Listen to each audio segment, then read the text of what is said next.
Picture a hot summer afternoon. You are eating a slice of watermelon and you spit a black seed right into the garden. It lands in the dirt and just sits there.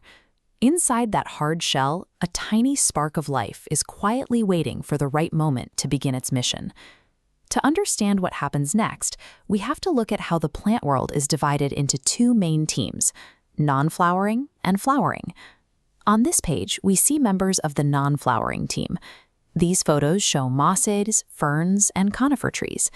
Instead of using flowers, these plants rely on things like tiny dust-like spores or hard woody cones to produce their offspring.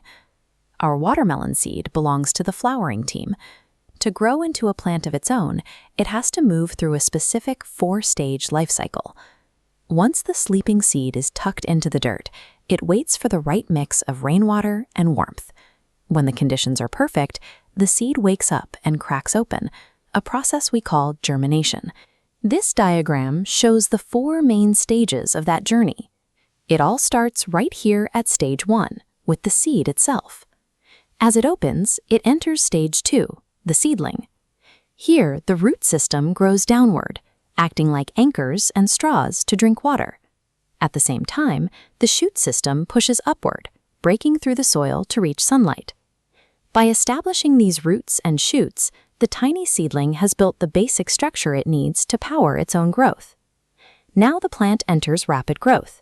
It sprouts large, wide leaves to soak up sun, officially becoming a young plant. The vines stretch across the garden until the plant is fully grown, reaching the final stage of its life cycle as an adult.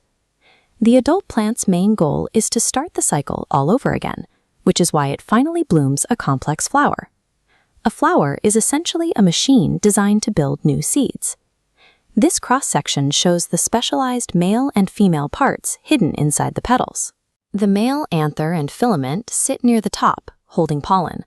Centered are the female parts, a sticky landing pad called the stigma, the style tube, and a rounded base called the ovary. For reproduction to happen, pollen from one plant must land on the stigma of another. It travels down the tube and merges with an ovule, which is essentially a tiny egg waiting inside the ovary. The pollen and the egg each carry their own set of biological instructions. When they meet, they combine that information to create a brand new plan for a unique seed.